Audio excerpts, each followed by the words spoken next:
Trek Profiles Podcast, episode 68, recorded August 2022.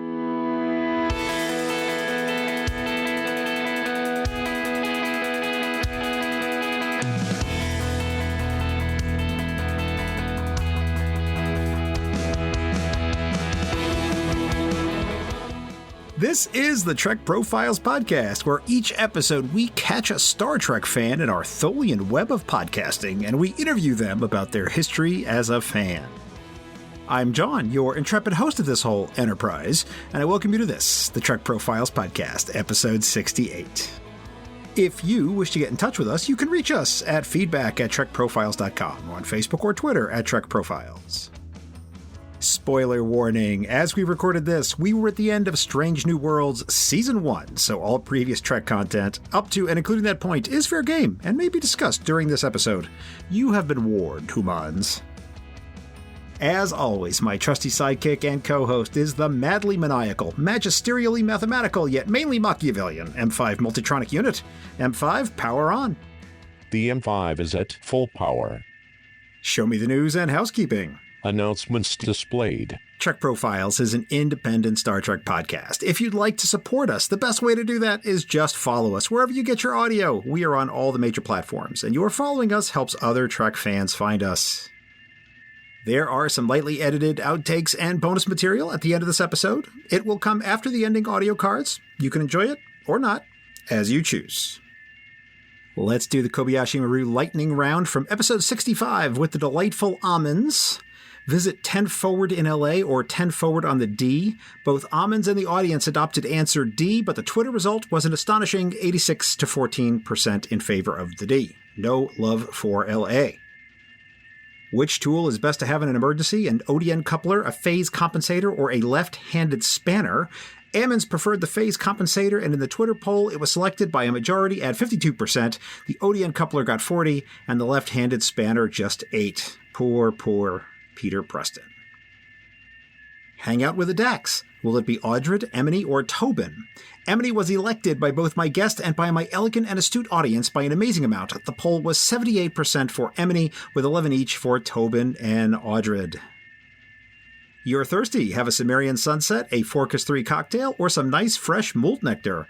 Almond sampled the sunset, and a similar selection was made by 100% of my Twitter peeps in the poll. Absolutely no love for the Forcus 3 cocktail or the malt nectar. So be it. Choose your first engineering job: shuttlecraft maintenance, holodeck maintenance, or food replicator maintenance. Almonds was on board for food replicator maintenance, but the Twitterati selected the shuttlecraft slot by 50%. The holodeck job got 26%, and the food replicator 24%.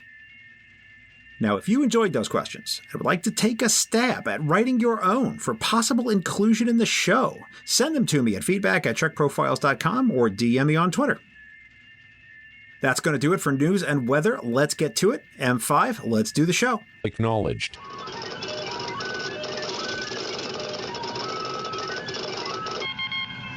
His favorite character is that most Vulcanian Mr. Spock. He also loves the USS Reliant, that most Miranda of the classes. He's originally from Illinois, but now in the UK, Earth, in Sector 001. It's Chris Lackey. Welcome, Chris. Thanks for being on the podcast. Thank you for having me, John. Woo! Oh, very exciting. Oh, good. I like the enthusiasm. Chris, are you a Star Trek fan? Yeah.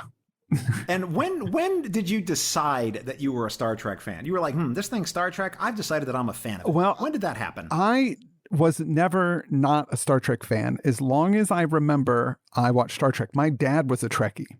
So my earliest memories of Trek are just having it on in the house growing up. My dad tells a story about how when I was little, I would cry when Kirk and Spock fought because they were supposed to be friends. I don't remember this, but this is the story that my dad tells because he's super still into Trek.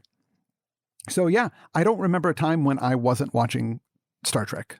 And I remember when I was a kid, when a motion picture came out, we waited in line, me and my dad, outside of the theater. It was cold. And it was December. Yeah, it went all the way around the outside of the building. And so we were just standing out in the cold waiting to get in. It was, Star Trek has just always been a part of my life. And when Next Gen came out, that's really when, for me, things got serious.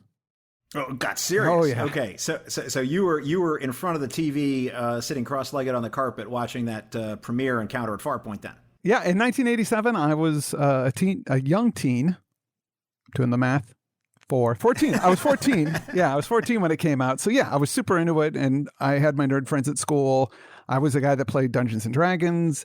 I read Marvel comics. I was into all that stuff, uber nerd. So yeah, Next Gen is when, we would talk about Star Trek because new episodes were coming out every week, and that was exciting for us. And that was a new thing, and we all became reinvigorated Trekkies. I remember getting the operations manual that came out as well, all that stuff. Yeah, I love Star Trek. So that was TNG, and then several other series came out after that. Of course, we had Deep Space Nine, we have Voyager, we have Enterprise, all that Berman era stuff. Did you stay consistent with your Star Trek watching through all of that, or did you fall off or come back to it? I did. I stayed consistent, up until the second part of Deep Space Nine, which I kind of dipped out of because I was in my 20s and out enjoying things, and none of my Trekkie friends were around, so I didn't really have people to talk to, but I still watched it when I could. And this is before I had, I didn't have a VCR that I could set up to record things because it was still back then. But VCRs, I'll put a link in the show notes for the youths out there. But I did watch all of Voyager when it came out. I struggled with Voyager. I wasn't a big fan of it, but it was still Trek, so I watched it. It wasn't until 7 and 9 showed up that the writing actually got really good on the show. And then, I even watched Enterprise all the way through. I'm a dyed-in-the-wool guy. Okay, and as of today, we have stuff coming out on streaming on Paramount Plus. Oh my God! Formerly CBS All Access. Have you been able to keep up with all of that, knowing that you're in the UK and there's been some challenges with European distribution? Yes. But have you been able to keep up as best you're able? Yes, I have been totally up to date on all new Trek, which I enjoy. Some new Trek I enjoy more than others. Of course, Strange New World is it's like manna from the gods. It's perfect for me. It's like perfect Trek. This is like what I've been promised since I was even Next Gen. I felt didn't quite deliver this perfect blend of TOS and every Star Trek, and everything's in there. It's just, I'm just really loving it. I don't know if they're going to be able to maintain it, but for me, it's the best new Trek. Okay. And so do you feel confident in saying that you've seen everything that there is to be seen at this point? What I've missed or I haven't got a chance to watch yet, and I've started watching it with my kids, first episode, Prodigy. Okay. So we've just started watching that this weekend, and we've only been in the first episode of it. Oh, okay. So, but you're getting there. You're going to be done soon. Oh, yeah. Yeah. Okay, fantastic. So I want to go back to something you said earlier, and I'd like to get your opinion on it. So I've done 68 or so episodes of this podcast. I only do a monthly show. Yeah. I've been podcasting a while, but there's not that many episodes. And one of the things I often hear from sort of the lifelong fans like you, and frankly like me, is that they started watching Star Trek because someone in the house had it on, mom, dad, older brother, whoever it was, and they got into it that way. And they sort of got into Star Trek. That was their entry point. One of the things I wonder about is kids today, where everyone is sort of on their own screen, and there's not really like the family living room TV like there used to be. I wonder if that's an experience that's dying out. I thought the same thing, especially I've got 2 small children myself, one's 10, one's 8, and they watch their own stuff. There's things that can watch with them. My youngest likes Star Wars, so I watch Star Wars stuff with him, the movies and some of the animated stuff. But he's a little kid, so his attention span isn't great, so we just watch bits and pieces here and there. And then they like YouTube. They watch YouTube shows, SpongeBob, SquarePants, things like that. But I don't really watch it with them. And they will occasionally watch stuff with each other, but they all have their own iPads, so that there's this, there doesn't seem to be, or maybe there are still with certain shows, like big shows on Netflix, or, like Stranger Things has been a huge phenomenon that seems to have that water cooler moment that TV used to have, where everybody would see it and you'd talk about it, at work or with your friends. But that seems to be rare. That doesn't seem to be happening as much as it used to. Yeah, everyone's watching their own things now, and it's just interesting that in the home experience. I mean, I will see people, be over to people's houses and see like 5 people in a room, each of them looking at their own screen. Yeah. And they're all sitting in the room together, but they're all watching something separate. So I'm wondering about the entry point for the kiddos today. In 20 years, if I'm still doing this, God, I can't imagine what it will be. But I don't know what the entry point will be, right? Because it's certainly not going to be. I walked through the living room and my parents were watching Star Trek, so I sat down and watched it with them and became a fan. I think it's going to be a matter of parents or close friends making people sit down and watch things. Like we're going to sit down and we're going to watch, which I will do with my children eventually, but not yet. I think they're still a little too young. Prodigy might be a good gateway drug for them, but we'll see. We only watched one episode. They're interested, but is it something they're going to want to keep watching? I don't know. My older son, he's 10. He's super train enthusiast. He's like really focused in trains. He knows lots about trains. We've got a steam railway in the town where I live now in Keithley. Mm-hmm. So he that's what he cares about is trains, model trains, miniature trains, all that stuff. So trying to get him into anything that's not train related is difficult. Whereas my younger son's a little bit more open-minded and likes sci-fi. So I've got high hopes for him. You got to show him that TNG episode where they're all on the train to Vertiform City. Emergence. Yes, Emergence. There you go. Season 7, yeah. Yeah, season 7, they always good to, they really tried new things. Yes. That didn't really always work out very well, but that's the crazy season. That's where you get all the kind of nutty episodes. You know what else you get in season 7 is every episode, not every episode, but so many of them are a very special episode where an Enterprise person meets a family member. Oh, like there are so many family members who show up like just randomly in season 7. Wow. And especially when you get towards the end, like Geordi's mom's episode is in there. Oh, wow. There's so many. And I couldn't come up with all the examples right now off the top of my head because I'm not good at remembering which episode seasons are in. But I just finished a great rewatch not that long ago. And I was like, my God, like every other episode, a family member shows up. It's just very weird. It's strange. Yeah. Oh, Data's mom is in one of those. Oh, right. Yeah. That's season 7. Yeah. Okay, so today, like when you're just feeling in the mood for some Star Trek, we're going to get to your podcasting in a minute. Sure. So I know there's episodes you got to watch for your show, mm-hmm. but if you just want to watch an episode, how do you decide what to watch? Well, generally it is related to my podcast that I do, that I've been watching Star Trek. But before I did that, I would just do entire series rewatches. So I would put it on in the kitchen while I was doing dishes or tidying up the house, so it would be on the background because I generally know the episodes pretty well, so I don't have to focus too much on them. But there's a level of comfort that one gets. Mm-hmm. So I did a rewatch of TNG, Deep Space Nine, and Voyager. I didn't get to Enterprise before we started doing the podcast, so I haven't rewatched Enterprise since it was on. Oh yeah, I'm in the same boat. Yeah, so I'm curious to see how it holds up. I remember thinking it wasn't great, but there's still some neat stuff in there. I remember Jeffrey Combs being amazing, as always. Yes. As Shran. Yeah.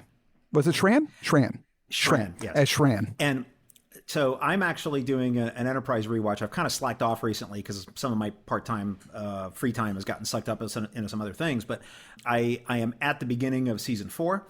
And one of the things I will say about Enterprise mm-hmm. is that, man, do they love food scenes? I mean, they love food. It's preposterous. It's like when you notice like the glare in the TV and all of a sudden you can't notice anything but the glare. Once you start noticing an Enterprise, like they're eating and then the very next scene, they're eating again. And you're just like, what is with this? It's like they had a food person on the show, and whoever her agent was, she had better screen time than like some of the characters. It was amazing. Wow. And also it was just they were a little forced with the TNA stuff. Oh God, yes. I do remember the disinfectant jelly being rubbed on each other. The allegedly sexy decon gel. Yes, that's what I always call it, the allegedly sexy decon gel. And it just, I don't know, some of that stuff is eye-rolling to me. Oh yeah. And I'm all for people, if you want to do horny, do horny. Oh, of course. No, I'm all for it, but it just seemed out of place. It just seemed random and stupid in that show. But having said that, Jolene Blaylock is a revelation. I thought she was so good. She is good. So good. She's really good. Just so amazingly good. And all the actors were just fantastic in the show. And some of the episodes were just really memorable. So I'm really enjoying it. I got to get back to that. Because what I do is I have been live tweeting my grand rewatch. Oh, wow. So I know that when I finish season 4 of Enterprise, I know that I will have seen it all. I'm pretty sure right now I have seen it all, but there could have been an episode that I missed because for me it was original broadcast. Yeah, me too. So you know how life was back then. It gets preempted because of a sporting event or something. Yeah. So I'll be sure to have seen it all after that. Anyway, we're not here to talk about me. We're here to talk about you. Oh. So when you're currently watching Star Trek, are you putting it on the big screen? Are you watching it on a little device? I watch it on little devices just because it's around. If I'm going to kick back, I don't know about you, but there's such a glut of entertainment, new stuff, not just new stuff, but old stuff. So all the new shows are competing with everything that's been before. So like, for example, you could be watching something that's just come out, or I meet people that have gone, oh, I just started watching The Wire. And it's like, wait, that show's, 20 years old now, but for them it's new and it's competing. So there are all these shows. I've got my Netflix queue, my Amazon Prime queue, all the things. I went on to Paramount Plus, which we got here now in the UK, and I just was marking all the things I wanted to watch. So for me, if I've got time to sit down and actually be in front of the television, it's some kind of new content. It's something I haven't seen before, because that's what there's just so much that I can't keep up with it. Things that I would have murdered somebody to see, like an X-Men movie, I would have, in 1985, I would have killed somebody so I can see a big budget X-Men movie. But now X-Men movies come out and I'm like, I just realized there was a Batman movie I missed. Yeah. And I love Batman. I love Batman. And I was like, oh, I've never even heard of this one. It just never hit my radar. No. It's so but weird. It's so weird. The age we're living in is where all this content that seems to be geared for my age bracket or my nerddom, like all these amazing things are coming out. Or it's just, the Batman movie. The Justice League movie came out, never saw it in the theater, never would have. 20 years ago, I would have been first guy in line to see that. But yeah, day one. But it's not. But that's not the way it is. There's just so much stuff. There's all the television stuff as well. There's the Flash. There's a Teen Titans show that exists, and that's multiple seasons. Never seen it. How is that possible? How have I not seen it? Because I'm a father. I work full time. I've got all these things going on in my life. I just can't sit and consume all this media anymore. So for me, it happens. Yeah. If I'm going to sit in front of the TV, kick back with a beer and some popcorn, it's going to be something that is really special and something I'm really, really excited about. So for me, as much as I love Star Trek, it's part of my job doing the podcast, but it's a comfort thing for me. So I'll have it on the iPad, in the kitchen, or, when I'm getting ready for bread, brush my teeth, just pop in, pop out, that kind of thing. I want to share a story with you, and there's a Star Trek angle to this. I'll come back to in a minute. So my wife and I have been watching Better Call Saul. Yeah. So you're familiar with Breaking Bad, yeah. Better Call Saul, all that. Okay. And we watched Breaking Bad together in a binge. So my wife and I have seen Breaking Bad, and we're watching Better Call Saul, and there's all these little things that happen. And I'm like, oh, that's a reference back to this thing that happened in Breaking Bad. And she's looking at me like, what? How do you, I don't even remember what you're talking about. And I was like, well, it's the episode where this thing happened. She's like, I have no recollection of this whatsoever. So now she is rewatching all of Breaking Bad to understand some of these things that are happening in Better Call Saul. And I feel like there's some of that happening in Star Trek, I just so you know, I spoiler warn this show, so people know that everything is fair game. So there's no such thing as a spoiler on Trek Profiles. But for example, people just finished watching Strange New Worlds, the finale, and now they're going back and watching, TOS episodes because there's a lot of references and just a lot of other stuff that they're baking in. Yeah. Right. So people looking at Lethe in Star Trek Discovery, and they're like, oh, now I have to go back and watch Journey to Babel, Yeah. And you now have homework to enjoy the episodes that you're currently watching, right? That's what I really dig about it, is that you don't need to watch it. You don't need to go back and see those things. But if you're into it and you're excited about it, there's stuff to feed that excitement. So for me, I went back, when I watched Prodigy with my kids, there's a character that pops up that is a Medusan. And I was like, Medusan, wait a minute. Mm-hmm. I know what that is. And it was, In Truth, There Is No Beauty. That's the creature that you can't look directly at because it'll drive you insane. And Spock has that rad red visor on and stuff. So that's right. The little things like that, I got excited. Memory Alpha is my best friend because it's just got everything cross-referenced in there. So for me, it's jump on there and I can find out what I need to know without actually having to go back and rewatch the episode. Even though I do remember really enjoying that episode, as crazy as it is. So have you ever worn a Star Trek uniform? Yeah, I've got a Captain Kirk shirt, original series. It was too big.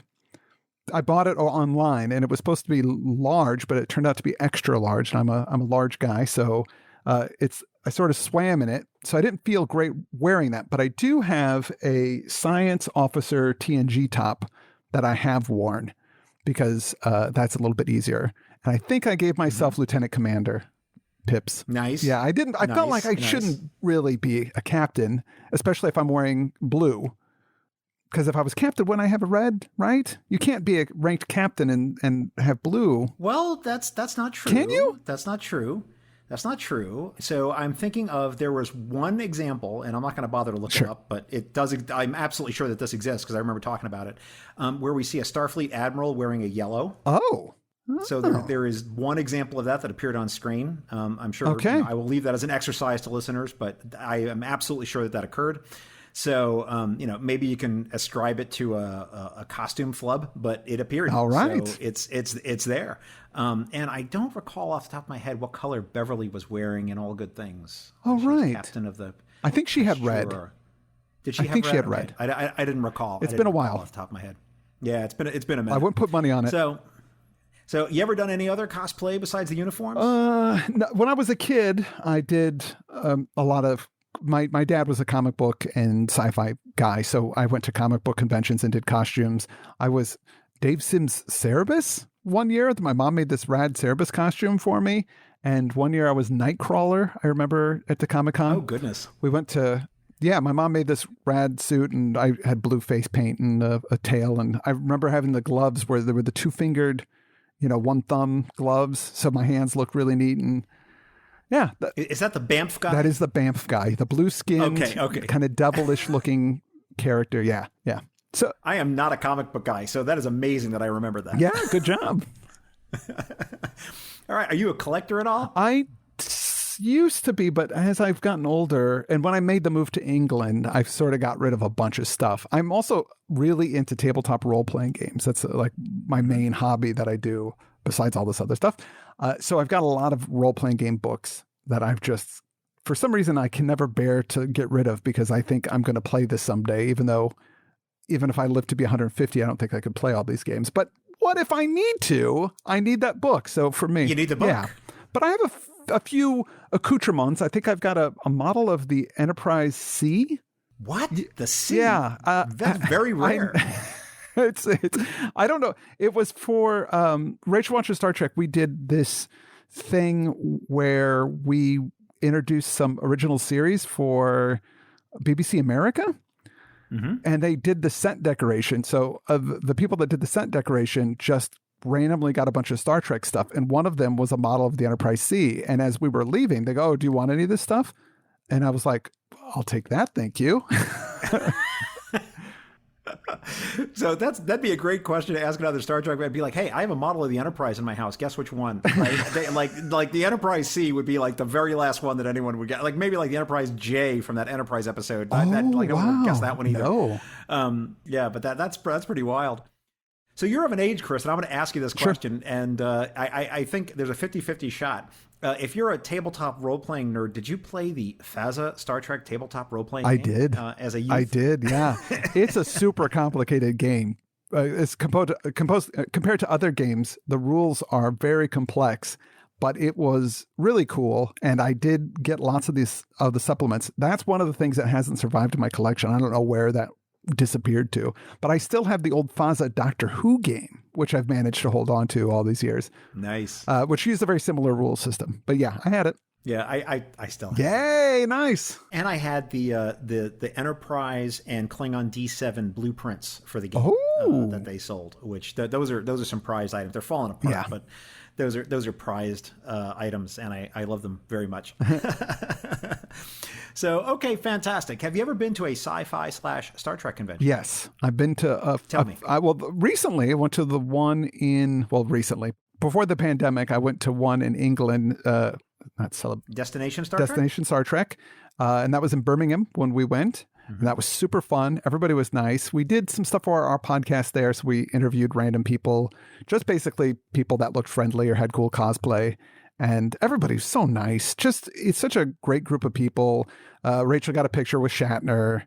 I got a picture with the Robert. I just blanked on his name. Robert Duncan McNeil? No. Robert Picardo? No. Oh, shoot. Which Star Trek was Gowron. It? Oh, Robert O'Reilly. Robert O'Reilly. I got a picture with Robert O'Reilly. I'm looking up at it right now. I was very excited.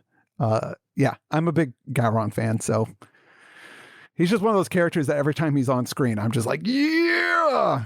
Send me a picture of that photo. Okay. Because I love to put photos of the collections and stuff up on my show notes pages. And that's what my listeners are here for. Okay. Right, to enjoy the fandom of another fan. Sure. So we always love collections and things like that.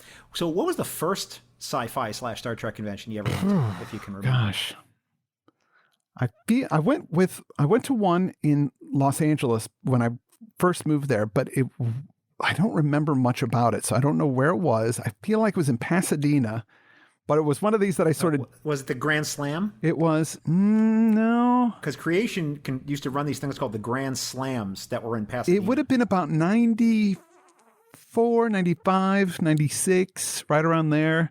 I remember because... I remember very little of it because I went in there looking for something specific, and it wasn't. I was in the wrong place. Like it had, I think, more Star Trek props, and I was looking for comic books maybe at the time. Gosh, I'm digging back now, but I remember I just was in for the day, looked around, saw a lot of the stuff, thought it was cool, but I wasn't as into it because I was by myself. It was one of these things I went to by myself, and I had a mission. I don't remember what my mission was. I'm hoping to get this. Maybe it was role-playing game stuff, now that I think about it. That I was trying to find some old role-playing game Star Trek stuff. And I went in there, couldn't find what I was looking for, and then pretty much left. So I didn't stick around for any of the events or any of the talks or any of those things because it was cheap to get in, whatever it was. But I used to go to Comic-Con every year until it got really big. I remember the San Diego one. And I remembered going to it and it being sold out. Because I just buy tickets at the door. And we drove there, got in, and I'm like, just buy our tickets. And they're like, no, we're sold out. I'm like, sold out? What do you mean sold out? And they're like, how do you sell out a comic book convention, right? Yeah. And then after that, it was like, oh, geez, okay, so we got a book now to go to Comic-Con. But so, yeah, I did a lot of those things, Comic-Cons, lots of different game conventions. Like I said, I'm more into tabletop role-playing games, so I've done those a lot. The one I frequent here in the UK is called Dragon Meet, which is sort of a smaller convention, but it's a lot of fun, and there's a lot of writers that show up for it and people that I know in the gaming industry. So for me, it's sort of a catch-up.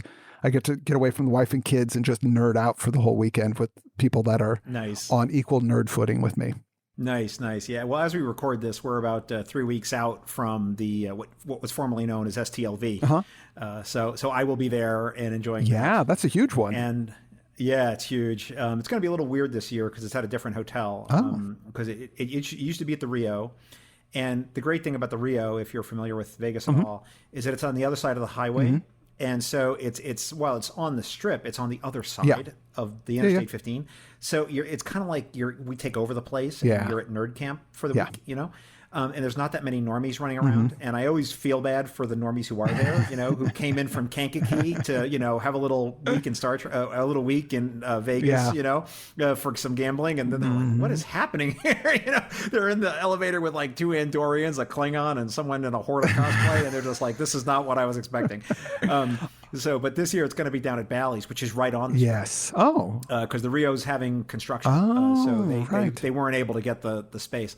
So it's going to be very different this year. So we'll see what it's like because, there's going to be much more of a Vegas bent, Right. I think. Well, one of my favorite we'll see. things about Vegas was the Star Trek experience, which I went to every time I went to Vegas, which...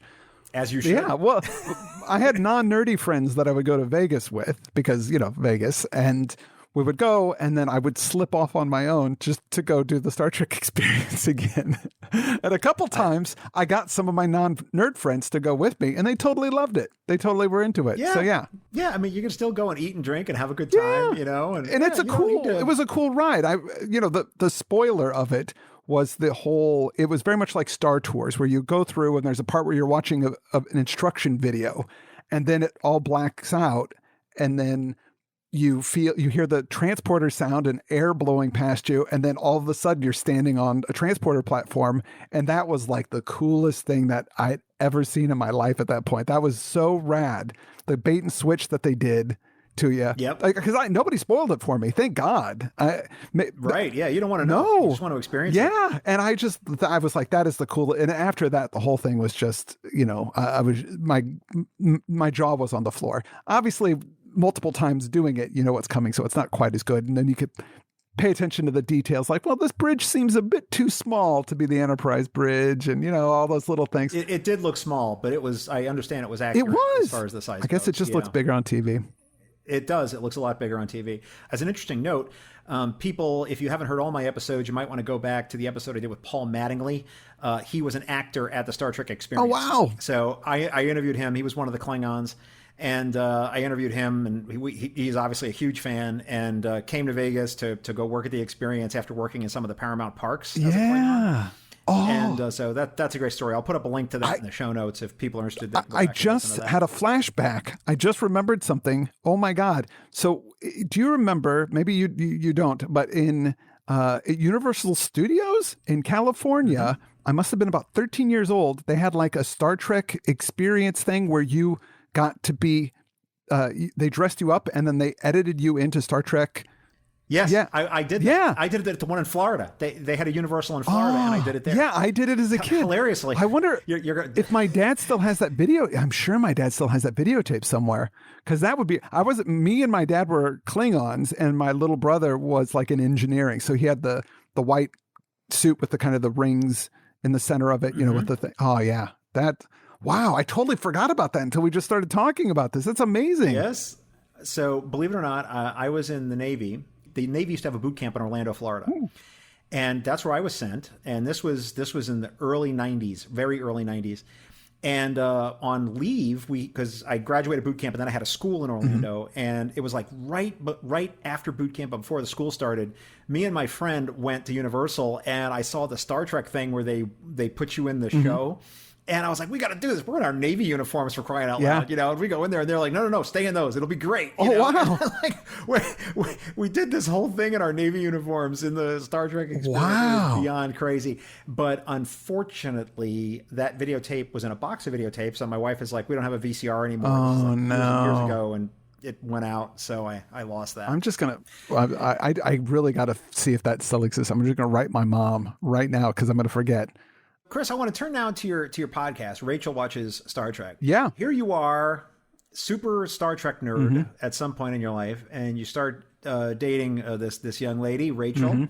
When did you have the discussion with her that, hey, there's this thing called Star Trek that I'm really into? Well, tell me about how that I happened. think because I knew her before we were together.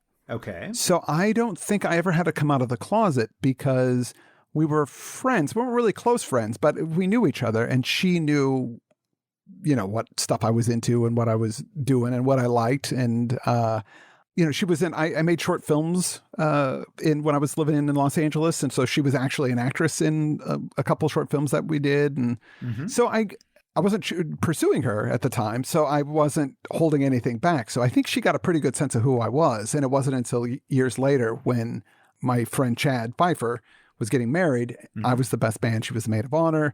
And that's where, the magic began. I see. Okay. So she knew that there was this thing out there that you were interested in. Yeah. She had a pretty good inkling of that. And the whole idea about the podcast was actually her idea, because I do another podcast that I started in 2009 called the H.P. Lovecraft Literary Podcast, which is recently turned into Strange Studies of Strange Stories because we stopped covering Lovecraft about 10 years ago.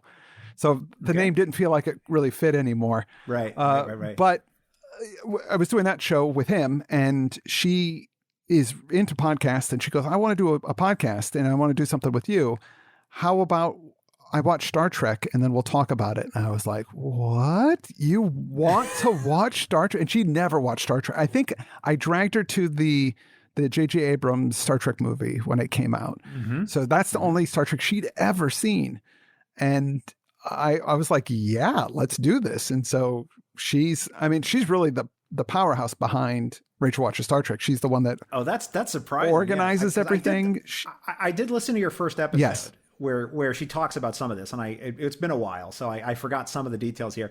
But the thing I remembered her saying was that she always thought that Star Trek was like a silly thing for kids. Yeah. I remember her saying something like that. Star Trek is silly and not a serious It's program. not serious. It was, she said, I think it was derided in her family. It was one of these things that wasn't respectable. It was hokey and silly and something weird people. It's for nerds. Yeah.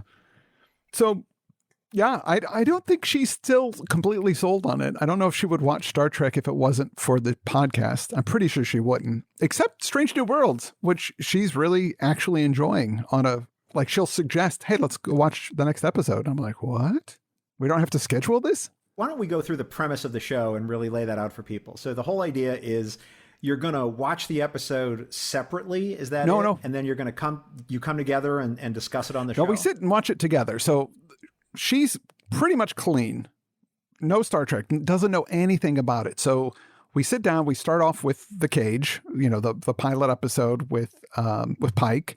And then we go through the original series. Then we watch the movies, 1 through 6. And then, we watched the animated series before we watched the movies, which was a trip because I hadn't watched most of those. When it was on, I saw it as a kid, but I didn't, not much of it. They're kooky. Yeah. They're weird. Some of it brilliant. Some of it's really great, surprisingly. And it was one of these things where, animation was limited, but then you also were able to do really big things with it because it was animation.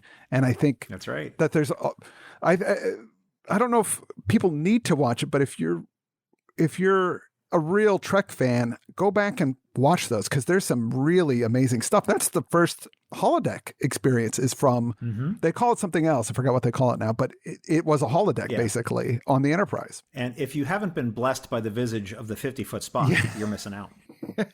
Oh, and Lower Decks, did you see there's an Easter egg. They have a giant Spock skeleton in one of the collectors. Oh, man, that was a joy for me. See, that's part of what we were talking about before, is that there's so many of these things where you're like, now I know that that's a reference to something. I have to go back now and watch, all these other episodes as homework to fully appreciate this episode. Well, I remember people joking about the 50-foot Spock, but then once you watch the episode, 50-foot Spock is like still around. He got in his own spaceship and flew off. And it was like, what?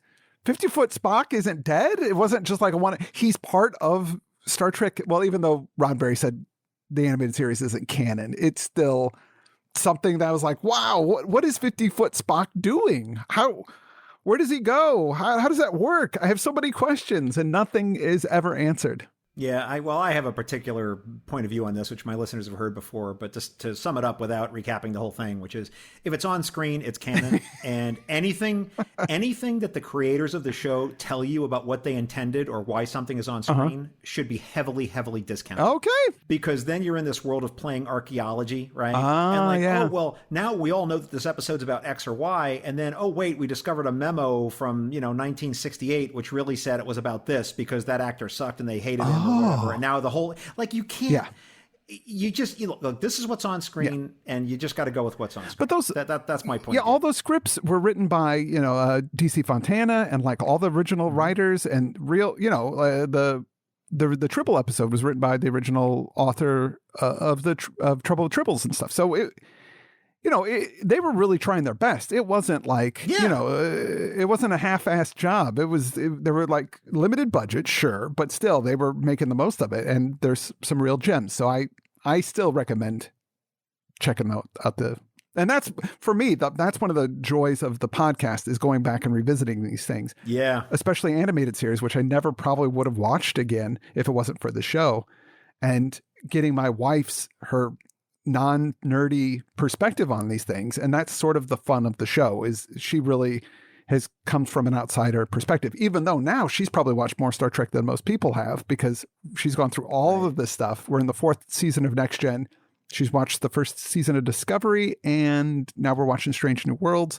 So she's got a pretty good grasp of what's going on with Star Trek, but still the context of it within greater fandom of, sci-fi nerds and geeks of all kinds, she doesn't quite get. So she still has that perspective that is kind of refreshing for me. Yeah, an outsider's perspective, yeah. So you watch the episode together, and then you come and you discuss it. And the reason I thought you watched them separately is because of the way you start every episode, where you're like, Rachel, this episode is about, whatever. What do you think you're going to get? Yes. Right? So it sort of led me to think that you were watching them separately. Well, it's just, that's before we watch the episode. We record it afterwards, but before the episode, I write down the summary, she reads it, and then she writes a prediction of what she thinks she's going to get or what's going to happen in the episode. And and sometimes they're delightfully wildly off, which is glorious. And other times she nails it, like totally gets everything. And I'm like, well, yeah, I guess it is kind of predictable. Like, Data's going to want to be human, and Worf is going to get his ass kicked by somebody that's stronger than him. And, all the things that happen a lot in Star Trek. Yeah. And then you go through your ratings at the end. So what are the ratings that you give each episode at the end? Yeah. First of all, it's concepts, which to me is about cool sci-fi stuff that makes you think. And we've sort of expanded that to not just be sci-fi stuff, but anything that's political or philosophical or ethical, anything that really kind of makes you go, and that's what concept's about. So the more the show does that, the higher ranking it'll get. So would I'm going to be controversial here. So would an episode like Family rate very low in that, or Best of Both Worlds Part 3, as I like to call it? I'm trying to remember what we gave Family. I think because it didn't get a high level because there isn't crazy concepts, but there is. Guy visits his brother, has family argument. Well, sure. And Worf's parents show up too, which is rad. We love Worf's Russian, mom, and his dad is a total nerd. They're glorious. Oh, they're so great.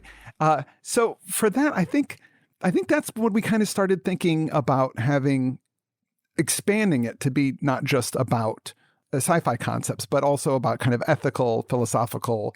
And it did cause me to think about my family and my relationships and how important those things are. So we were able to push it up a little bit because there are things to think about, and that's what is important.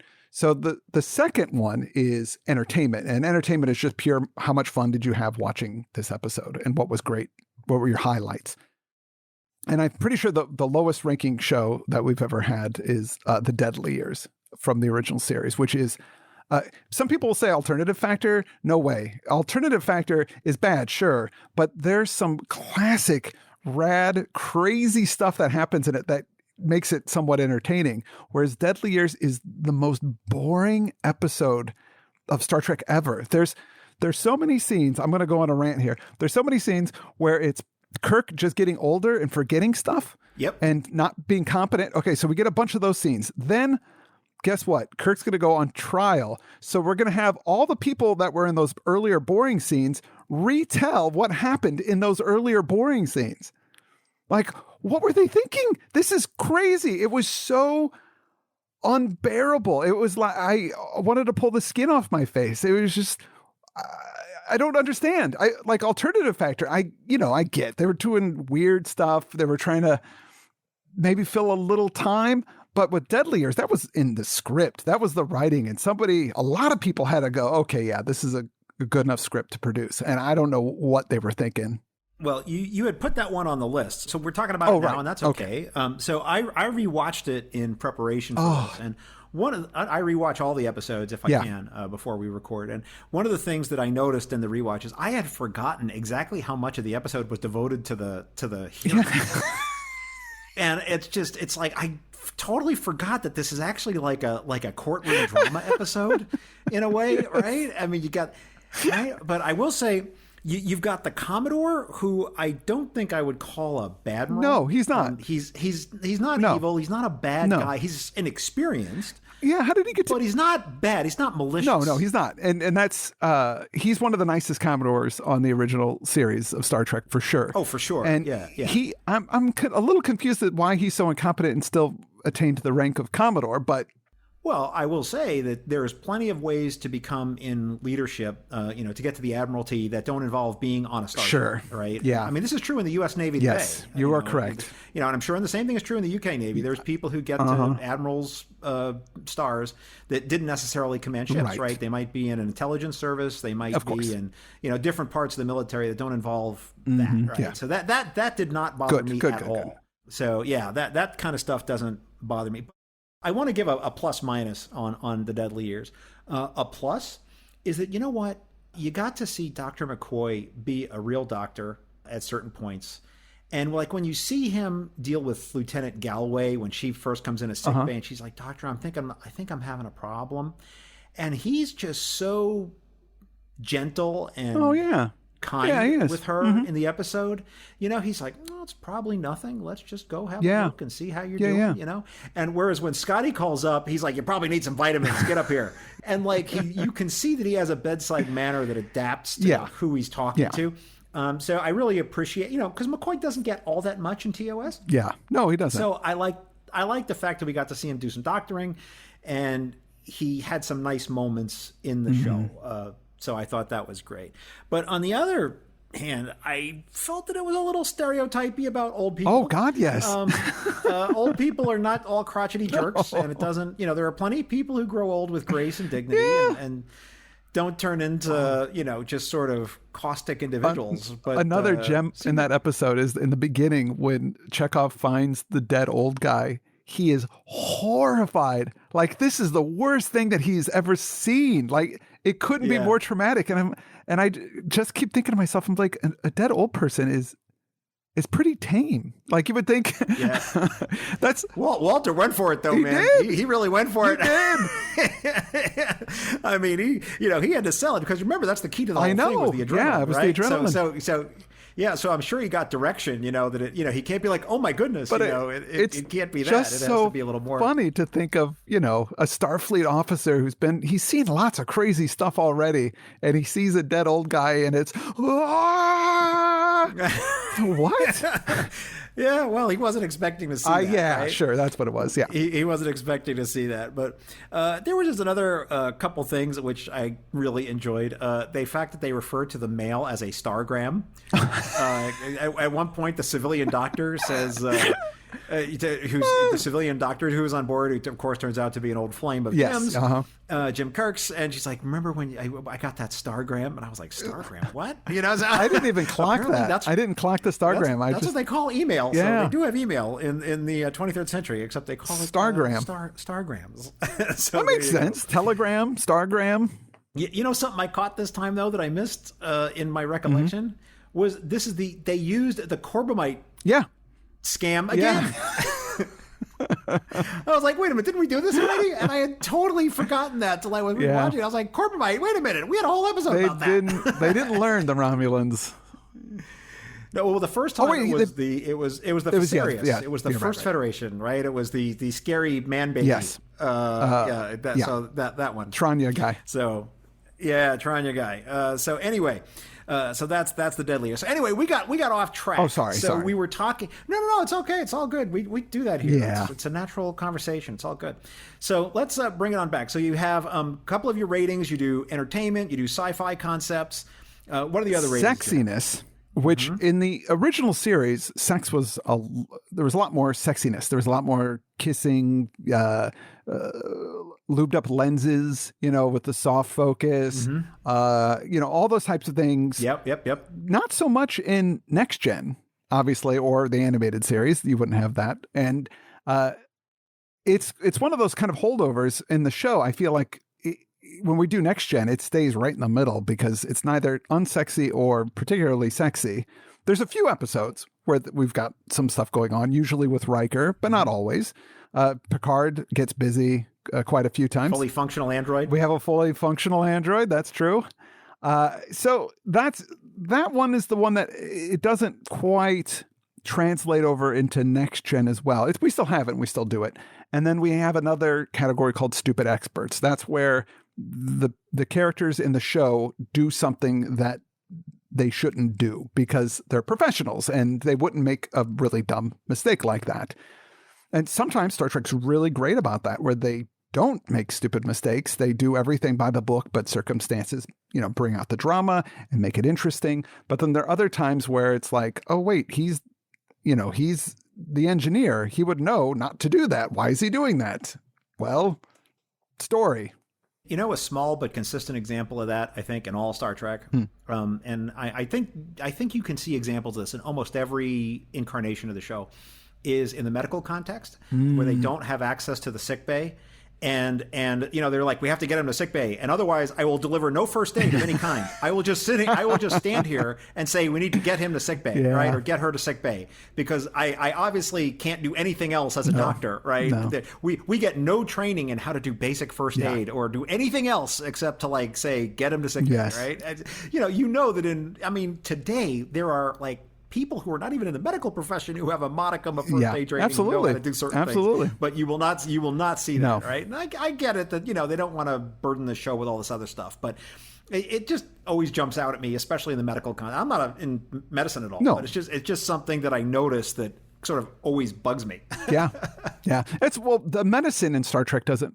The whole idea of it, of course I ignore it because I love Star Trek, but it doesn't make sense because they've got transporter technology. So pretty much anything that could go wrong with you should be able to be repaired, because they can take you at the atomic level, break you down, and then reconstruct you. And if they can do that, they can fix a heart. They can fix any broken limbs. If there's any virus, if there's any kind of foreign body in your system, they would be able to transport it out, because this machine can scan every atom in your body and then reconstruct you. So it should be able to do these things. But in Star Trek, they kind of hand wave it and say, well, it doesn't work that way. And it's like, but yes, it does. You haven't worked this way all the time. But so that's one of the things where the whole medical profession would almost not exist if you had this level of technology. And that's one of the things that you just have to sort of, gloss over. And I don't mind doing that.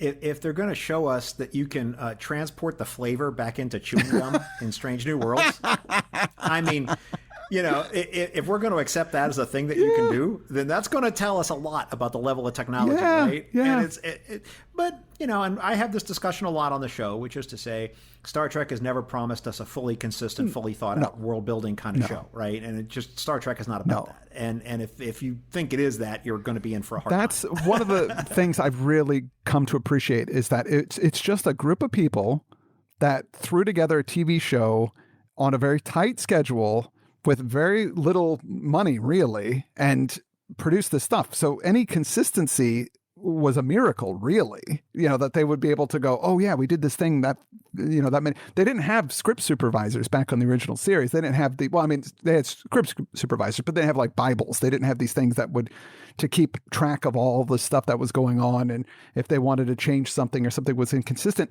because they were just on this deadline and they just had to get stuff out. And they're pushing stuff out the door. Yeah. So if you keep that in mind when you're watching it, it's amazing. Which is why, I think Star Trek lends itself to more of an anthology show. Yeah. Really, than to these, long, huge narrative shows. Because, there's just not this... Star Trek doesn't have that level of consistency built into it, I think, as a premise. Yeah. So, I don't know. It's more of a philosophical point, as, someone who spends a lot of time thinking about this stuff. But, all right, I think we should talk about some episodes. Okay. Are you game, Chris? Oh, of course, you bet. So we've already talked about the deadly years from TOS. Yes. Let's talk about a movie or two. Let's talk about Star Trek IV: The Voyage Home, otherwise known as the one with the whales. Yeah. Now, a lot of people come on Trek Profiles and tell me that this is one of their favorite episodes. But what I'm interested in is why this episode is particularly noteworthy / meaningful / interesting to you, Chris Lackey. It's got heart, I think, is really what it's about. It's about there's really no bad guy in the movie. There's no villain. And it's just about these really earnest people trying to do good. It's the fish out of water. It's funny. It's just genuinely, obviously it was written to be a comedy, and it works as a comedy because they just play everything straight. And there's something really refreshing and optimistic. The whole reason I love Star Trek is the optimism of it, and the hope that, maybe one day we'll have a civilization that will have these ideals, and there will end hunger, and we'll end greed, and we'll end all these things. And that's, for me, a huge draw of Star Trek. That's why I really love Star Trek, is that optimism. And I want to see that. I want to see people being nice to each other. I want to see big organizations taking care of the little guy and trying to look out for everybody and make sure everything's fair, and like all these things. I love that. And Star Trek 4 is just, we've gotten to know these characters over the years and through the movies, and we get to just kind of spend time with them and hang out with them. And it's, there is pressure, but the pressure is really light, and they've got time, and it's only about the destruction of Earth. Oh, sure, it's about the destruction of Earth, but I'm not too worried about it when, they're talking about whether or not Spock likes Italian food. Right. I love Italian food, and so does he. Yes. Too much LDS. Too much LDS in the 60s. It's just so great. And for me, that's one of the most optimistic there's a kindness to it that I really appreciate.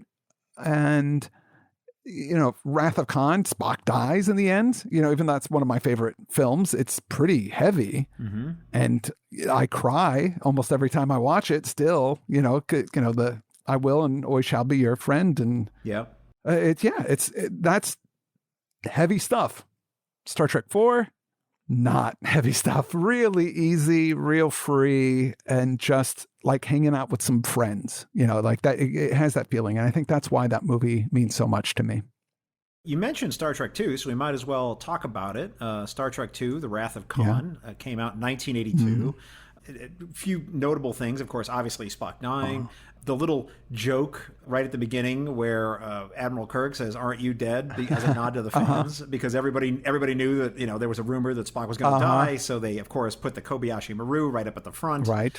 By the way, little trivia point: did you know the Spock's ear joke? No. In Star Trek 2? So the very first thing you see, right, when the movie starts, is you see that digital representation of the Enterprise, like on a view screen on the bridge, and the camera pulls back, and it's like behind Spock's head. So you see his pointed ear. That Nick Meyer said that was a joke. Oh, Star Trek, it's about the pointy-eared guy. So we're going to put the pointed ear. That's the first thing you see is the pointy ear. No, I didn't realize that. That was very intentional. That was very intentional from Nick Meyer. Yeah, he said this. So that's the kind of thing where I'll believe people. Like when they talk about that stuff. So that's great. So, but anyway, let me get your reactions on Wrath of Khan. Is there anything else you want to say about it besides the fact that it's one of your favorites? You already mentioned a couple. Yeah, things. It's just the action of it, the drama, Ricardo Montalban chewing up the scenery, just being amazing. The revisit of an old character from the series, and and the way that Khan and Kirk play off one another, and maybe it was just the movie that I saw the most as well. I remember, I think I saw it like 3 times in the theater, which when you're 9 years old, that's a lot of times to see a movie. It is. And when it came out on VHS, eventually, I watched it over and over again, and I used to be able to, I probably can't do it now, but I used to be able to quote all of the Khan dialogue, and when Kirk is on Genesis planet and he's, "I've done far worse than kill you, I've hurt you, and I'm going to keep on hurting," that whole, I used to be able to do that whole monologue. I don't think I could pull it off now because I'm addled in my old age. But yeah, that for me, that was just the most action, dramatic, powerful Trek film, because before that we had motion picture, which was not great. I still enjoy it. I still think it's good, and rewatching it, I thought it was still a pretty solid movie, but it's very slow.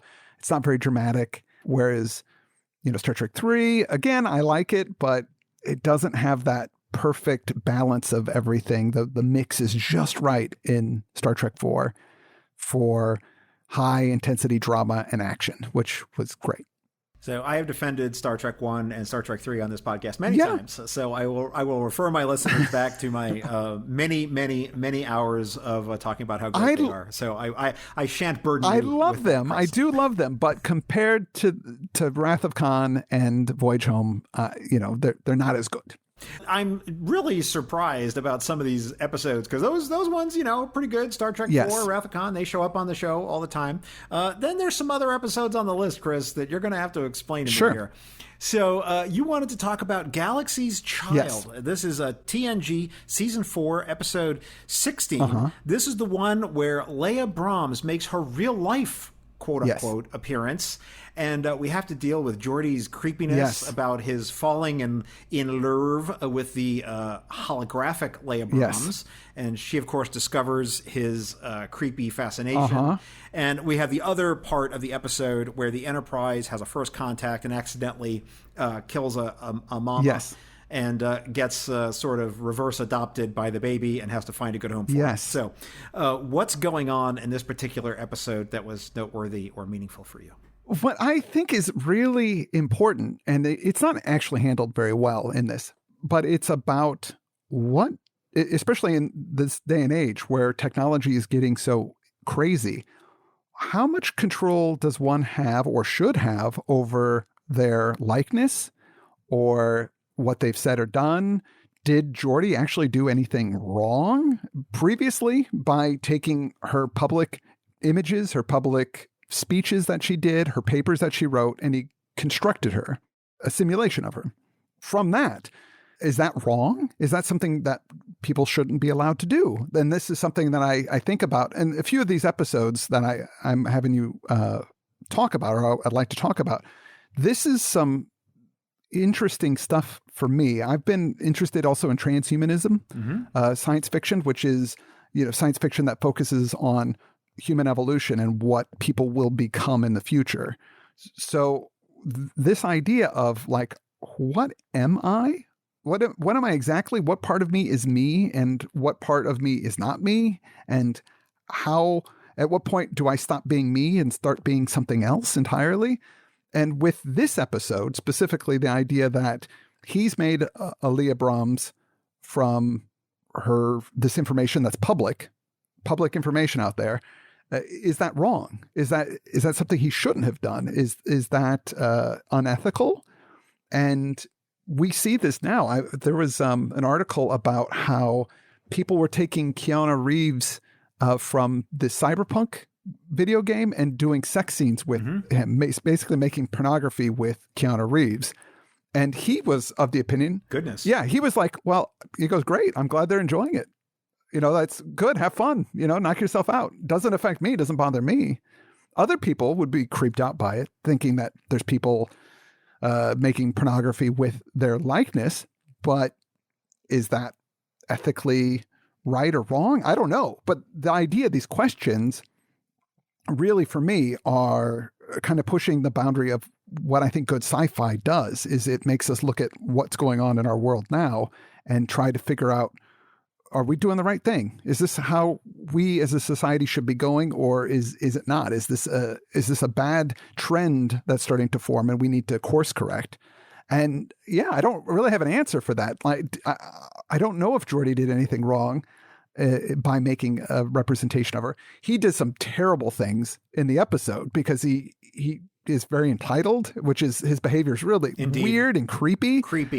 So creepy, but that's his behavior, not what he actually did. So if she came on board and he like hints that he knows all these things about her, which is creepy. If he just said, oh, look, sorry, I feel like I know you because we had this emergency and I needed to fix something. So I took all your papers and I was going to just have you be the computer, but then the computer made a hologram version of you. So I'm like, okay, we'll work with this. And then this is going to be crazy. As we were working together, we started kind of gelling and I found your computer simulation attractive and you were reciprocating, which I did not program into the program. This is the computer all on its own doing this. She would have probably been like, oh, okay, that's weird. And that would have been it. But because he was weird and creepy and hiding these things from her, I guess maybe that's where the issue would be. with that. But and the other episodes that I mentioned, so like maybe Second Chances. Second Chances. So that kind of brings me into the Second Chances, where that's where Tom Riker, we find out years ago there was a transporter accident and Riker was split into two identical Rikers. One got left on a planet. Correct. And the other is the Riker that we know. But they find the other Riker, and it's really interesting because which one is Riker? They're both Riker. I mean, one's the one that we know, but the other Riker has as much right to exist as the Riker that we all know and love. So who's Riker? Are they both Riker? Can they both be Riker? It's really hard to get your head around. And for me, these are high concept episodes, like on our rating. These are the things that's like, oh my God, what does that mean? So what am I? And what am I to other people? I mean, how much of who I am is about what other people know about me as well? Because obviously they don't know Tom Riker, the crew of the Enterprise, except Deanna does, because he's still in love with her and he's been pining over her all of these years. So that's a strange thing to be able to deal with, where she's moved on and he hasn't. The idea of who are we as people, as individuals, is not as simple as I think people like to make it out to be. There's a real complexity. The idea of like, if you cut off your hand, are you still you? If you cut off your legs, are you still you? I would say yes. So what part of us do we cut away that makes us not us? It's the Ship of Theseus question, which also has a Strange New Worlds tie-in as well, with the Scorch and all that. Yeah. But I just want to put out there that I posit that Thomas Riker managed to do Nightbird with about 2 months practice and got it perfect on the first try. So, but I want to come back to something you said earlier, talking about Leah Brahms. So as a podcaster, I've had this experience, and maybe you had too. So I want to get your reaction to it, and then we'll bring it back to the episode, which is that podcasting is very, very much a one-way media, like TV or all that, just smaller in scale. And that we're putting out a lot of content. And even when we keep our shows very strict on the content and on whatever it is that we're trying to do, a lot of our personal selves sort of leaks out into things. Sure. And so we're putting a lot of our lives into the ear holes of other people. And I go to a lot of these Star Trek events where a listener will come up to me, someone that I've never met before, who I know nothing about. And they start talking to me and they're like, oh, that was an interesting story about your wife. And that time you mentioned that thing about your kid. Like, they're telling me all this stuff about myself and I know nothing about you. And you know all this stuff about me. It's an unsettling experience the first couple times it happens. Yeah, I've experienced that as well. I've tried to keep in mind, it doesn't bother me anymore because I've gotten used to it.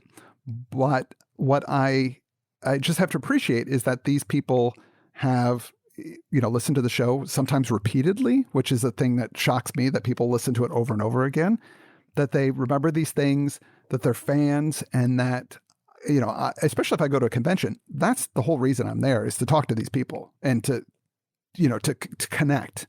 And on our show, we do this thing called a comment show, which every month we read the comments from people that'll comment on the episodes, that write stuff in the comment section on Patreon. And I feel like I'm getting to know those people through their comments as well, even though I've never heard their voices or even seen what they look like or know anything about them, really. So occasionally running into these people at a convention is quite shocking to me, because I'm just like, oh, hello. Oh, you're this person. Okay. And then putting a face and a voice with it. But I've also been on the other side where I've been fans of things like podcasts and met somebody and they totally don't look like I thought they would look like. And hearing the voice come out of that person is really weird and strange. So I've been on that end of it as well. I've got some videos out there, so I guess people would know what I look like. But, I've been on the other end of it. So in a Leah Brahms sort of way, I've been on that end of it. And I personally just find it great. I find it amazing that anybody would be that interested in what I have to say, that they would, want to know things about me. And I've never met anybody that's ever creeped me out, like in a real way. Everybody's always been kind. Everybody's been thoughtful. I've never had a bad experience with a fan. And I think it's just the nature of what we do, because we have such small audiences. as, compared to somebody that's like a mega celebrity where they've got thousands of fans. Right. And there's also a level of intimacy because there's so much content where, my other show I've been doing for 12 and a half years. No, 13 years. Sorry, for 13 years. So there's 600 some odd episodes. So that's 300 hours of me talking about stuff that these people have listened to. And I think about how my kids, when they get older, they're going to have all this stuff that if they're curious about, they can hear me talk about all these things and, about when they're born, that, comes up on the show, and about, these things that are going on in my life, where I would kill to have that about my grandparents or about my dad, like when he was, what was going on, some kind of record in his life. And I think that's amazing to be able to have this body of work that is so personal, but also it connects to another larger group of people, be it Star Trek fans or, horror, Lovecraft fans. And this community that's built around it, it's just, I feel so lucky and so blessed. So I can never have any, you're right. First time it happened, it was kind of jarring, but once I thought about it and I processed it, I love it. Yeah, but at the end of the day, I mean, it has to be pointed out that we're the ones that are pressing the publisher. Yeah, absolutely. Right? So we're putting this stuff absolutely out there. Leah Brahms never did that. She's writing papers and all that, but she published her papers. Yeah, but I mean, you wouldn't expect someone to make a physical simulacrum. No, right? I guess not. In that way, it seemed like a transgression to me. Especially when you get into all this, when you're touching the engines, Jordy, you're touching me. I mean, what's I'm like, crazy? what? He didn't do that. The computer did that. Like, in his defense, he didn't add in sexy time. He didn't go, yeah, make her sexy, make her really horny for me. No, he didn't do that. He was like, I'm trying to work through a problem, and then the computer decided, well, let's make her horny. Like, what? Why did the computer do that? That's crazy. See, this is a case, though. I think this ties back to something we said earlier, which is if you're looking for in-depth world building, Star Trek is not the place for you. You're right. Because given the nature of the technology, there's a 100% chance that there would be norms, rules, laws, and policies about this in the Federation and in Starfleet, right? You can consult on a technical basis, a professional hologram, if that's even a term that could exist. But, doing any of this other stuff, like that's not something we do, bro. Yeah. But that's not how Star Trek is, right? They're trying to tell a story. And I get that. Let's talk about trying to tell a story and whether or not they were successful. Let's talk about this other episode that you put on the list. This one is definitely weird and is probably one that I don't think has come up all that often on Trek Profiles. Up the Long Ladder. So this is the one where it's all about a young lady who just wants to wash her feet. So tell me what's going on here. Well, that's most of the episode doesn't trip my trigger for me. It's kind of really stereotypically. Can one be racist towards Irish people? They're not really a race. They're just nationalists. It's really rude to Irish people. You're going to get canceled, bro. Well, I don't know. Irish race here, it's a country. I don't know what. Anyway, the Irish people in there are depicted terribly. They're like lazy. They're drunk all the time. The guy that it's very bad. It's very bad. It's very bad. It's terrible. And even the guy that plays the kind of the patriarch of the people, the bring lady. Yeah, he's an English guy doing an Irish bit. Like, he's not even an Irishman, which it blows my mind that Colin Meaney is on there and not saying anything to anybody. They're going like, this is really terrible. Why are you doing this? But I guess he's just an actor on a job and he wants to keep his job and doesn't want to make waves. But he's got scenes with them and it's oh God, it's like nails on a chalkboard. But the reason why I brought it up was because they have some interesting stuff in there, because it's about a colony that clones people and they need new genetic material. Right. Nobody wants to give up any genetic material. So they kidnap, or they don't, do they kidnap? They steal some of Riker's DNA and they start making a Riker clone. Riker just busts in and he freaking phasers that clone, just murders it and says, I never gave you the permission to do that. That's my body. You can't do that. And it's like, well, wow, we're getting into some interesting territory there. So when is it his and when is it not his? When is the clone become its own person? Because those other people there are clones and they have lives and they have friends and they have things going on. Obviously he wasn't born yet. So there could be a whole getting political. It could be a whole abortion parallel that's going on there. Does he have the right over it or not? Do we own our DNA? Do we own our makeup? Is that something that I think one should have control over their own DNA, but maybe not. Maybe that isn't something that should work. And how much would that DNA need to be altered to not be considered my DNA anymore? So these are the kind of the big concepts that Star Trek touches upon. Again, it didn't really deal with it as much as I would have liked, but man, that got me thinking, like, well, again, when am I me? When am I a person? Are those clone people? Are they? What if that Riker got up and was walking around for 10 minutes? Would Riker still been justified in phasering, disintegrating that clone? Or for a day? Or, like, is there a point of, because it was still in its tube, but it was fully Riker at that point. It just wasn't awake. Mm-hmm. So, wow. I don't know how to process that, but that's what's cool about sci-fi is it's giving you these ideas that you have to kind of game out and think about, well, is this right? Or is this right? Or is that wrong? Maybe we shouldn't do that.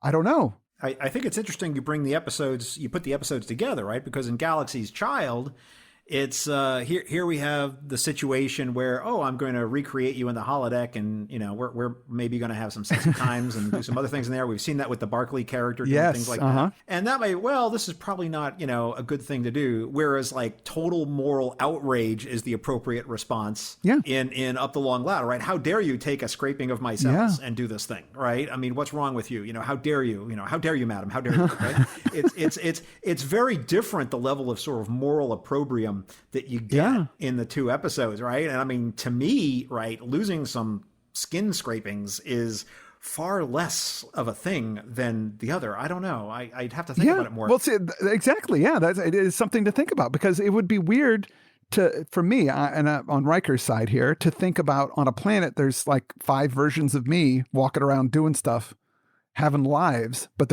they look just like me, and they seem to have knowledge of their previous lives as well, but we're not really sure. So maybe they would remember, maybe we would all have the same childhood. They would remember all that stuff. So that's weird, having more people. And that kind of connects into second chances as well. Like which one is more legitimate? Is there one that's more legitimate? With that one, they are exactly the same.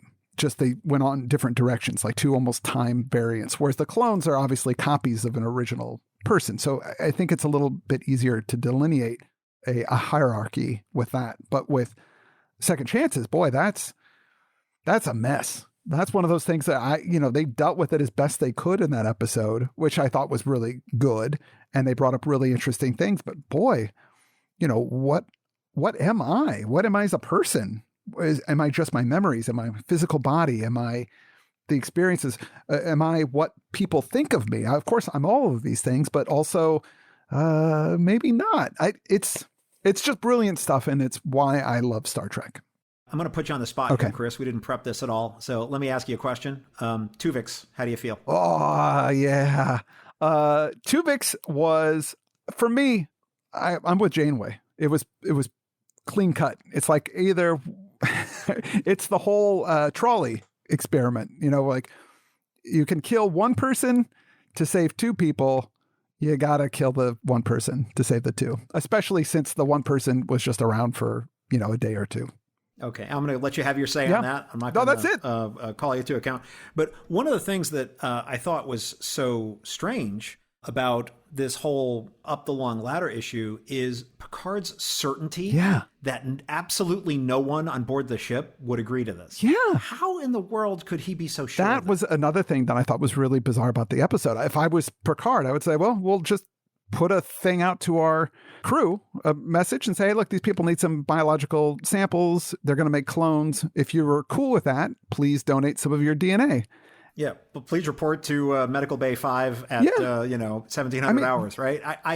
I'm sure someone would have been like, yeah, sure, that sounds good to me. There's people nowadays that donate sperm, and they're totally cool with it. So, or donate eggs. So yes, obviously there are people that are cool with that, and I don't understand why there wouldn't be people that would be cool with it in the 24th century. But it's story. That's why, because there would be no drama with it if, they had a bunch of volunteers that would be like, okay, problem solved.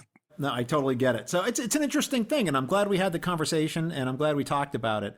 Chris, it's been an interesting conversation. Yeah. I've enjoyed the fact that you've brought some very interesting episodes to the show to talk about, and you have an interesting perspective on them.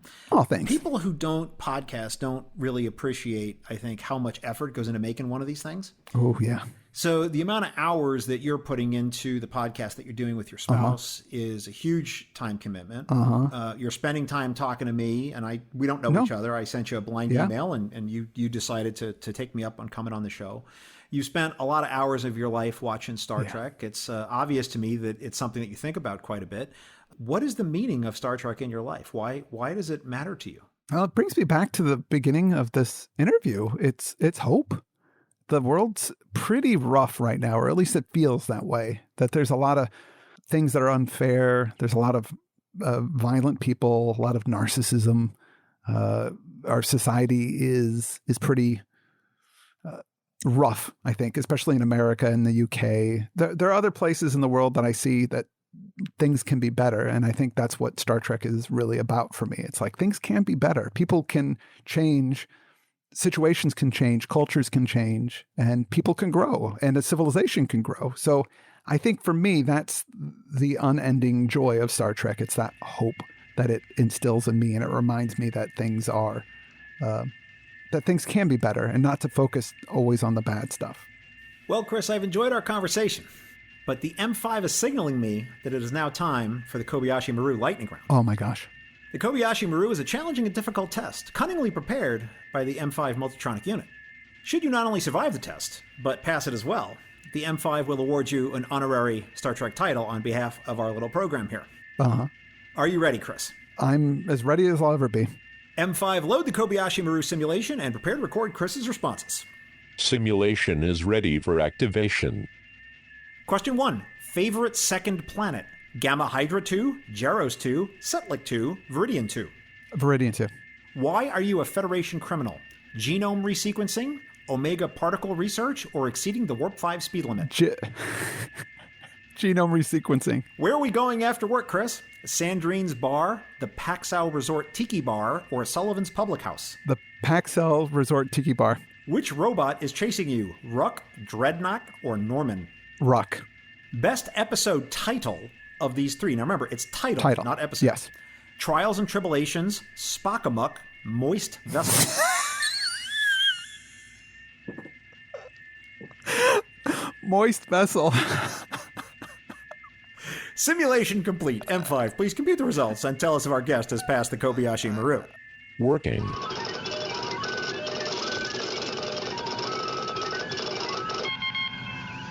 Chris, I am pleased to tell you that the M5 has analyzed your answers and determined that you have passed the Kobayashi Maru simulation. Congratulations. Yes! Oh, victory! And now, the M5, who has analyzed your answers, will award you an honorary Star Trek title on behalf of our podcast. M5, what title shall we award our guest? Chris Lackey is awarded the title of Assistant Supervisor for the New Atlantis Project. So there you go. Yes! Eat it, Picard! Eat it, Picard, that's right. That's going to be you. You're the one who's going to be raising the continents. Right, all right, so Chris, why don't you tell... That's right. That's the one that the job he got offered in Family. Okay. That's right. Yep, that's what I thought. I thought. Yeah. I want to make sure. Yeah. Yep, that's the one. There's the New Atlantis Project. They're going to raise up a new continent and all that. And they actually refer to it in a bunch of other episodes. If you look, it's one of the things they keep referring to, like in the background, or like you'd hear an oblique reference somewhere, like 5 layers deep in an episode, like 2 years later. So that was a project that actually went ahead. I think it's canon, baby. It appeared on screen. Yep. So, Chris, why don't you tell people where they can get in touch with you and carry on the conversation? Tell people where they can find Rachel Watches Star Trek and where they can find your formerly H.P. Lovecraft but now Scary Stories show and all that. Strange Studies of Strange Stories can be found at strangestudies.com, and Rachel Watches Star Trek can be found at rachelwatchesstartrek.com. Both are on Patreon, so if you're a Patreon person, you can find stuff there. It's also on all the feeds that you see out in the world, like Spotify and Apple Podcasts and all those things. You can find it there as well. And if you want to follow me, I'm at Mr. Chris Lackey on Twitter, and I'm on Facebook as well. As always, I will have links to all of those things up on the show notes page up at trekprofiles.com.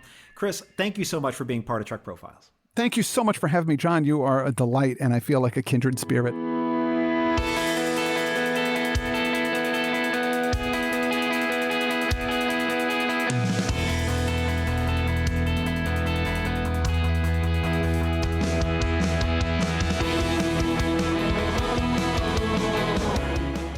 Here ends this installment of the Trek Profiles podcast, and before we offer a Trek quote to close this episode, I'd like to remind you that you may send us your cordial communications, your disagreeable subspace diatribes, or scrapings of your genetic material for cloning to feedback@trekprofiles.com or on Facebook or Twitter @TrekProfiles. Anything you send us may be used in the show, or it may be permanently imprisoned in Kivas Fajo's collection.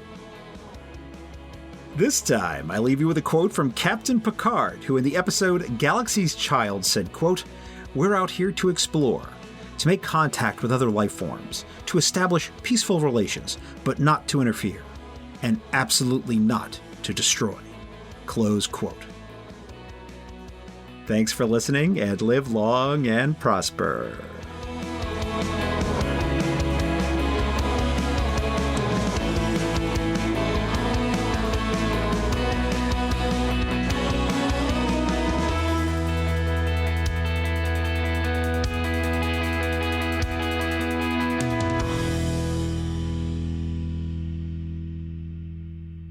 This handcrafted podcast is brought to you by Stars and Sky Media Lab.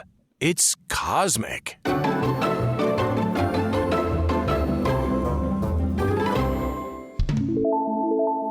I'm from Illinois originally, but I live in the UK, and I've been here for 12 and a half years. All right, so let's see. So if someone asks you where you're from, what do you say? Illinois or USA. Illinois. Yeah. I mean, most people here know that I'm from the USA, so they want to know where. And then they tell me about their trips to Florida. Yeah. That's what everybody... You know, there's this Ask an American subforum on Reddit. I don't know if you've ever seen it. Oh, no. But it's really funny because there's like a perennial question, which is like these Europeans are like, so I think what we're going to do is I've got 5 days in the U.S., so I'm going to go to Niagara Falls, then drive down to Disneyland, and then I want to see the Grand Canyon. And it's like, dude, no. No. Just stop. Wow. So anyway, let me put this in here. Yeah, they don't get how big it is. Yeah. Well, it's, we would go to Chicago, or even when I lived in LA, we would drive up to San Francisco or out to Vegas, and that's like a 5 or 6 hour drive. And here in the UK, you can get most places in 5 or 6 hours. So if people in Yorkshire, where I live, I talk about going down to London, they're like, oh, wow, that's a trip. And it's like, it's 2.5 hours on the train. It's nothing. There's like people would commute that distance. I know. Well, it's really funny. I'm in Vegas. Oh, yeah. And people will say things like, oh, Henderson or Summerlin, oh my God, what a trek. I know it's like 22 miles on the highway, right? It's like such a trek, such a journey, right? So I have made the journey down the 15 many a time through such, glorious places as Zizek's Road and Baker, where the world's largest thermometer is, definitely. Oh, yeah. Worth not stopping. Wow. Yeah, I never knew that, and now I feel like I've missed out on my experience. No, missed out. No, there's nothing. No, you have not. Baker is literally a place where there is gas stations and places to eat and the thermometer, and that's it. You are okay to pause, and to reconsider, and even to say that answer is rubbish. I want to do it again. See, I'm using a British. Yeah, I hear that. Like American might say that's rubbish, right? No. See, there you go. Okay. I say things now that like that because I've lived here long enough that it's slipped into my vocabulary. But oh no, I'm sorry. I have one question for you. Do you want mustache on or off? Oh, it's entirely up to you, my man. You do you. I just happen to have a fake mustache. I've had this for years. And you keep it right by. Well, it was you need, just like, podcasting superpowers or something. No, it was just like pull that thing out. I just saw it here. I don't know. Did you ever watch C Lab 2021? That animated show it was on about. Oh God, now it's like 15, 20 years ago. That does not ring a bell. Yeah, it was. Adult Swim used to do, these kind of short cartoons where they would take older Hanna-Barbera things and then redo them, kind of like in the vein of Space Ghost Coast to Coast and that type of thing. And Right. Space Ghost I loved. There was a bit where one of the characters had a fake mustache, or he had a mustache that he was wearing throughout the episode, and nobody liked it. And then he was seducing one of the other characters, and she was up for it.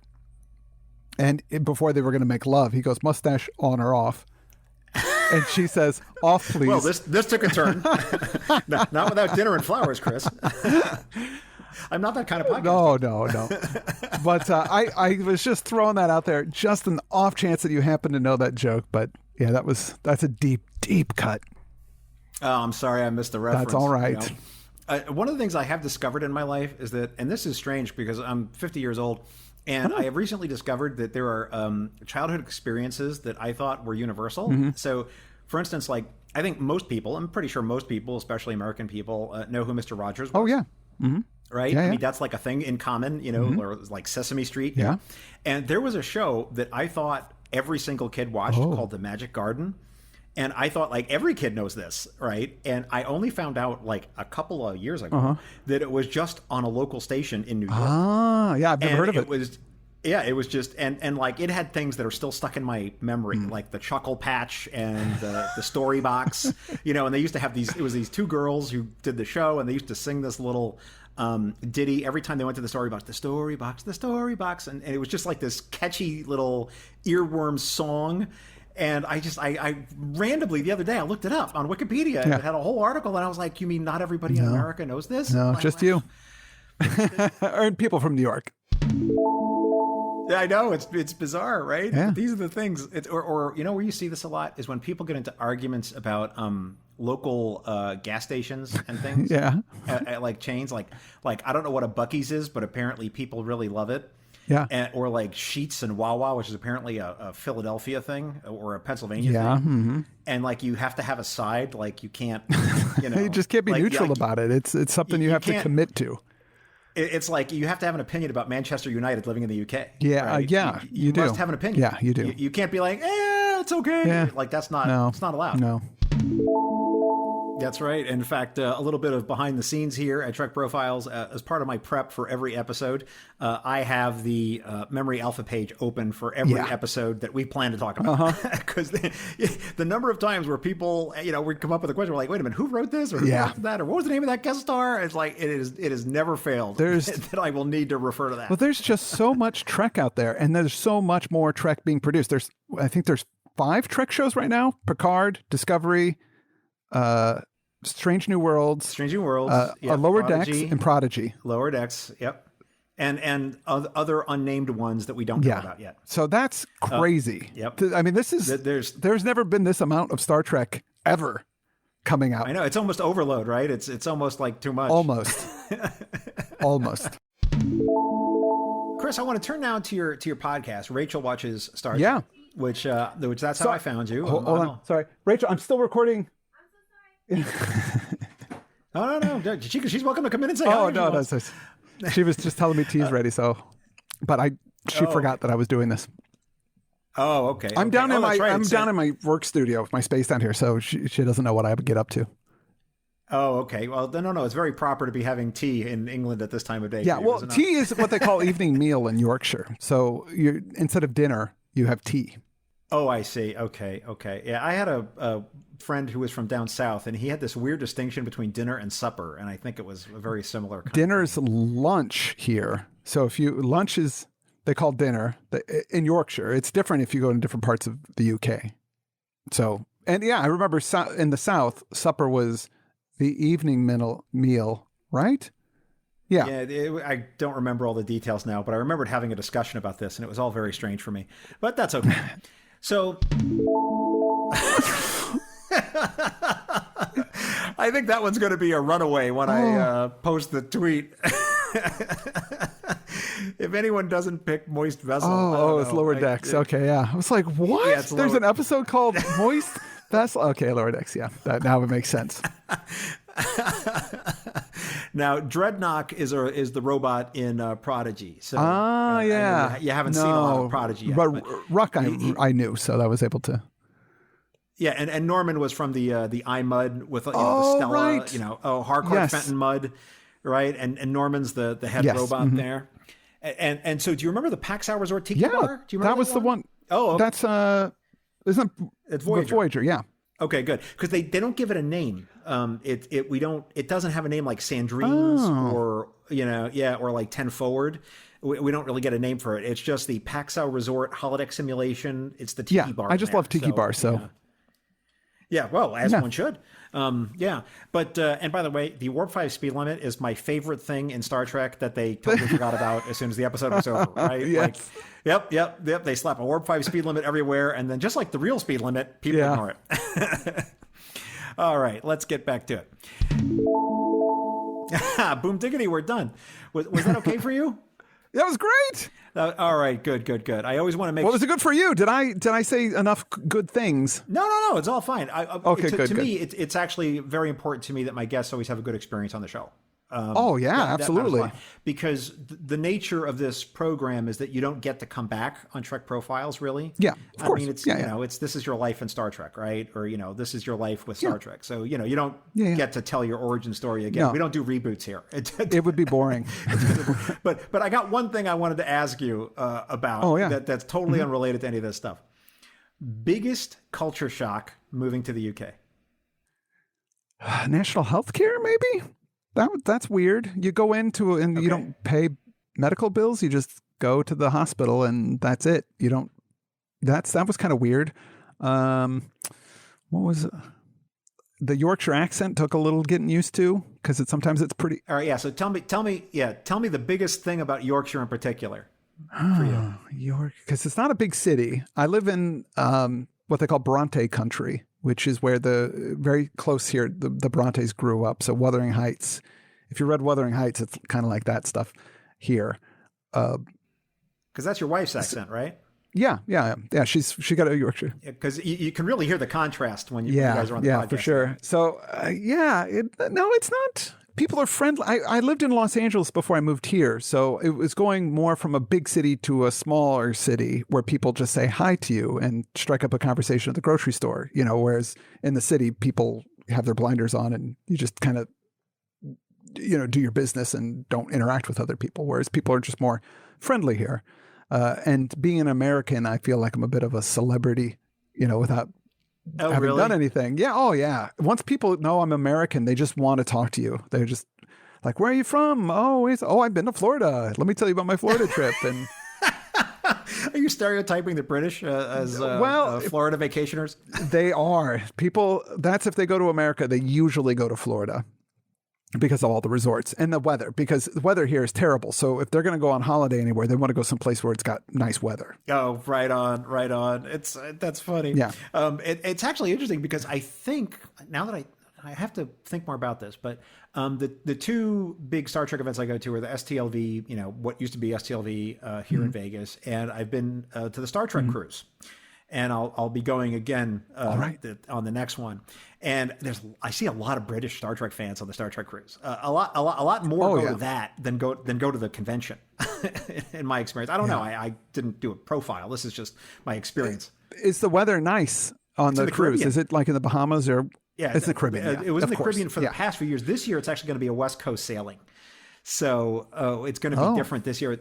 It's going to Mexico. So it's going to be from LA down to Mazatlan, Puerto Vallarta, Cabo, and then back, which is great for me because I get to drive. I don't have to take a plane. So I drive through the deserts of California on my way.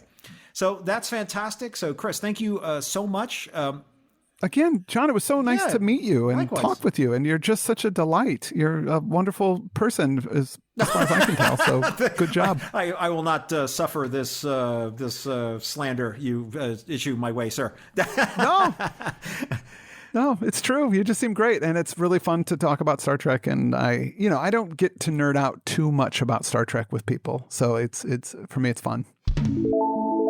Especially Deep Space Nine. It got so awesome. It was so amazing by the end of it. Yeah, it was fantastic. It was fantastic. Yeah, absolutely. Although the one thing I tell Deep Space Nine fans, there's two things really. One is Deep Space Nine fans are the only fans I come across who in the first three things they tell me is that Deep Space Nine is like Like Enterprise fans don't come up to me and go, by the way, Enterprise is the best Star Trek. Like only Deep Space Nine do that. You know, or people look up to me and they're like, you realize that Voyager is the best Star Trek, right? Voyager fans don't do that. Yeah, you know? no. But the DS9 fans will always do that. It'll be one of the first three things. There's so much conviction when they say it as well. Like I don't feel that way about any Star Trek. Like if somebody goes, "What's your favorite Star Trek?" I'll go, well, I like Star Trek. I guess Next Gen is probably the one that was when I was the most influential, when I was the most easily influenced. I was growing up as a teenager watching Next Gen. So for me, that's got that kind of comfort food feeling to it. But you know, that's if I'm pressed. I won't say which my favorite, because I love them all. I love Star Trek. I had my good friend he's a Game of Thrones nerd and was before the show came out, and so he was always like, well, in the books it was this, and so it was always that the debrief, what happened after every episode. He goes, oh no, well this happens in the books. Oh, I can't tell you this because it's gonna blow your mind, or I don't know how they're gonna do it on the show. They might do this or that kind of stuff. So yeah. Well, a book that I was really amazed at the recent Dune movie at what an incredible job they did. I thought it's great. I'm a huge fan of the books. Yeah, but so much of the book is like interior thoughts of the characters, monologues, and it's like this very philosophical sort of story in a lot of ways, and like one of the best scenes in the book is not in the movie. Which have you ever read the Dune? Oh yeah. I've read Children of Dune and God Emperor Dune as well. Yeah, but you read the first book. Oh yeah. There's that dinner scene when they first moved to Arrakis, and the Atreides invite like all the quote unquote, this is our modern word, but I'm using it anyway, movers and shakers of Arrakis, such as they are, to come to this big feast. And there's this whole dinner. And like so much of that dinner is like people trying to figure out who's on the take, who's legit, like who's going to try to kill who. It's all inside, and they didn't even put it in the movie, which I understand because you would just see a scene of people eating dinner. It's there's just nothing shifty to show. Eyes, going back and forth, and that would be the whole scene. Right. They did it in the sci-fi miniseries. They had that scene. I liked the sci-fi miniseries. Me too. I did. And the sequel they did, which is they kind of combined the other two books into Dune Messiah and Dune Messiah. Dune, with a very young James McAvoy. Yeah. I recently watched it because because the Dune role-playing game came out about a year ago, and so which is excellent if you're just into Dune. What is that even? What do you mean? I mean, you make a royal family, you make your own minor house, and you can either play it anywhere in the Dune universe or you can set it up on Arrakis. So it takes place I think when the Harkonnens are still in control of Arrakis. Right. And then there's machinations. So you have a whole noble house that you get like a stable of different characters that you can play for different types of adventures and stuff. Okay. The artwork is amazing. It's just a really high quality, well done game. I would recommend it if you're a Dune fan. Did you ever play the Red Shirt card game? No, I don't even know what that is. So there's a Star Trek card game called the Red Shirts. Yeah. And the whole idea is you have all these red shirts in your hand. And the idea is you're trying to kill all of your opponent's red shirts by giving them missions they're totally unqualified for. So you have like a diplomatic, you have a diplomatic guy. And so like, if I'm your opponent, I'm going to give him like he has to go on the landing party and fight the Klingons. So you're trying to kill all of your opponent's red shirts. That's the purpose of the card game. Wow. I've never seen it before. Yeah. I remember one year it was really big at the convention. And I think actually the company that made it was there. I could be totally speaking. I could be totally wrong in this. This is just my recollection. It was a long time ago and I don't remember, but I remember that year, like a lot of people were playing it. Oh, yeah, it looks cool.